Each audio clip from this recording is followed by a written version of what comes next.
Hello everyone, आज हमने आपके लिए बहुत ही जल्दी से तैयार होने वाली एक डेज़र्ट रेसिपी शेयर करने वाली हूँ। और आसानी से तैयार होने वाली इस डेज़र्ट रेसिपी की नेम है सूजी हलवा। और इस हलवा रेसिपी थोड़ी सी डिफरेंट वे पे हमने आपके साथ करके दिखाऊंगी। तो इस हलवा रेसिपी आपके साथ शेयर करने से पहले एक छोटी सी रिक्वेस्ट है, अगर मेरी रेसिपी पूरी वीडियो देखने के बाद पसंद आएगा तो प्लीज़ मेरे चैनल को सब्सक्राइब कीजिए और वीडियो पे एक लाइक कर दीजिए, ताकि अगले दिन पर भी नया नया रेसिपी आपके साथ शेयर करने के लिए मोटिवेटेड हो पाऊंगी। तो चलिए आप सूजी हलवा रेसिपी शुरू करती हूँ। इस रेसिपी के लिए हमने इस जगह पे जो सूजी लिया है, हमने मोटी सूजी यानी रावा लिया है। और हमने इस जगह पे इस रेसिपी के लिए 350 ग्राम की करीब रावा लिया है। तो अब हमने गैस ओवन को ऑन कर रही हूँ। देख लीजिए, गैस ओवन को ऑन करके एक कढ़ाई भी चढ़ाएंगे। और हमने इस रेसिपी को वाइट ऑयल यानी राइस ब्रान ऑयल और घी को मिलाकर करूँगी। आप चाहे तो पूरी तरह घी के साथ भी रेसिपी को कर सकते हैं। तो देख लीजिए, कढ़ाई को अच्छी तरह से गर्म करने के बाद ज़रूरत अनुसार हमने इस जगह पे वाइट ऑयल यानी राइस ब्रान ऑयल इस्तेमाल कर रही हूँ। हमने इस जगह पे 40 ml की करीब वाइट ऑयल यानी राइस ब्रान ऑयल इस्तेमाल किया है। ऑयल अच्छी तरह से गर्म होने के बाद हमने इसमें 2 चम्मच की करीब घी इस्तेमाल किया है। घी अच्छी तरह से ऑयल के साथ मेल्ट हो जाने के बाद कुछ ड्राई फ्रूट्स को इस्तेमाल कर रही हूँ। 25 ग्राम की करीब कैशू नट्स और 5 आलमंड्स और 25 ग्राम की करीब राइसिन्स यानी किशमिश भी इस्तेमाल किया है। ये सब कुछ को लो फ्लेम पर हमने 2 मिनट तक अच्छी तरह से भून लेंगे। तो देख लीजिए, 2 मिनट तक हमने सब कुछ को भून लिया है।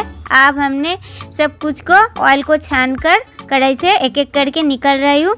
और ड्राई फ्रूट्स को एक एक करके हटा लेने के बाद इस रेसिपी के लिए जो दूसरी काम है उसको करूँगी। बचे हुए ऑयल में हमने इस्तेमाल कर रही हूँ 4 टेबलस्पून की करीब चना वाला बेसन। इसको हमने मीडियम फ्लेम पर 3 से 4 मिनट तक अच्छी तरह से भून लेंगे। इसमें क्या होगा, बेसन में जो कच्चापन है वो चला जाएगा।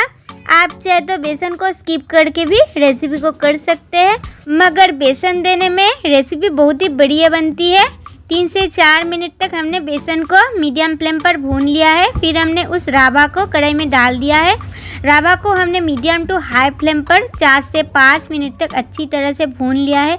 और रावा पे देख लीजिए एक गोल्डन ब्राउनिश कलर आ गया है। आप चाहे तो इससे ज़्यादा करके भी रावा को फ्राई कर सकते हैं। तो देख लीजिए, रावा को हमने अच्छी तरह से भून लिया है। अब हमने इसको एक थाली के ऊपर ट्रांसफ़र कर रही हूँ।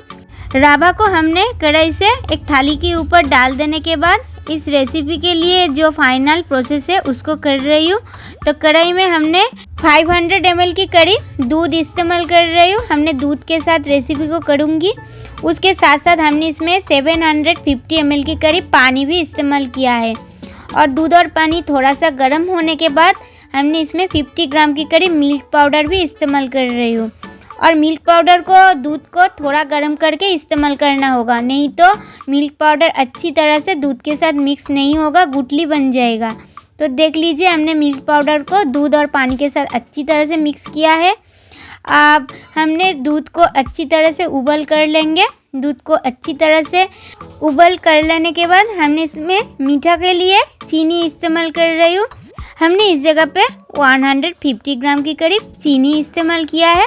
आप चाहे तो इसे ज़्यादा क्वांटिटी पे भी चीनी इस्तेमाल कर सकते हैं, अगर आपको इसे ज़्यादा मीठा पसंद है तो देख लीजिए, हमने दूध के साथ चीनी को अच्छी तरह से मिक्स किया है मीडियम टू हाई फ्लेम पर।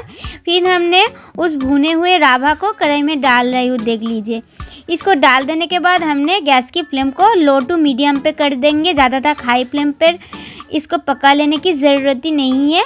लो टू मीडियम फ्लेम पर हमने अच्छी तरह से रावा के साथ दूध और पानी को मिक्स किया है। तो देख लीजिए, अब वो सब पानी दूध सब कुछ सूख गया है। इस स्टेज पर हमने इसमें और कुछ चीज़ को इस्तेमाल करूँगी। तो देख लीजिए, हमने इसमें और क्या डाल रही हूँ एक एक करके।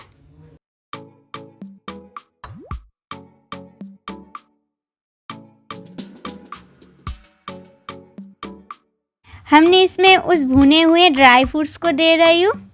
और ड्राई फ्रूट्स को हमने अब रावा के साथ अच्छी तरह से मिक्स कर लेंगे। और इसको मिक्स कर लेने के साथ साथ और 2 चीज़ बाकी रह गई है, उसको भी ऐड कर देंगे एक एक करके।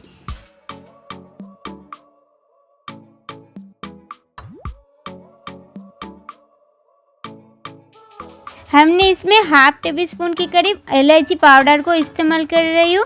इलायची पाउडर देने के साथ साथ 3 टेबल स्पून के करीब घी भी इस्तेमाल कर रही हूँ। और लास्ट टाइम पे इस तरीके में इलायची पाउडर और घी डालने में रेसिपी बहुत ही बढ़िया बनती है और सूजी की हलवा पे दूध के साथ करने में बहुत ही स्वादिष्ट भी होती है। तो देख लीजिए, हमने घी और इलायची पाउडर को लो फ्लेम पर अच्छी तरह से राभा यानी सूजी के साथ मिक्स किया है और इसको मिक्स करने के साथ साथ हमने गैस फ्लेम को बंद कर देंगे। तो आज की सूजी यानी राभा की जो हलवा को घर पर तैयार किया है, इस तरीक़ा में हमने घर पर बहुत बार राभा रेसिपी को ट्राई किया है और आप भी घर पर इस प्रोसेस पे एक बार ट्राई करके देख लीजिए। आपको बहुत ही पसंद आएगा इस प्रोसेस पे राभा रेसिपी को। और इस प्रोसेस पे राभा रेसिपी को तैयार करके घर पर बच्चों को देंगे तो बच्चों भी बहुत ही खुश हो जाएंगे। लास्ट टाइम पे कुछ भुने हुए ड्राई फ्रूट्स को हमने रखा था गार्निशिंग के लिए, तो उसके साथ हमने इसको गार्निशिंग कर लेंगे। इसमें क्या होगा, देखने में बहुत ही बढ़िया बनेगी। तो आज की सूजी हलवा रेसिपी आपको कैसी लगा कमेंट करके प्लीज़ कमेंट सेक्शन पे बताइए। आज की वीडियो हमने यहाँ पे एंड कर रही हूँ। अगले दिन पर भी कोई नया रेसिपी लेकर आपके साथ फिर मिलूँगी। तब तक के लिए बाय बाय, टेक केयर।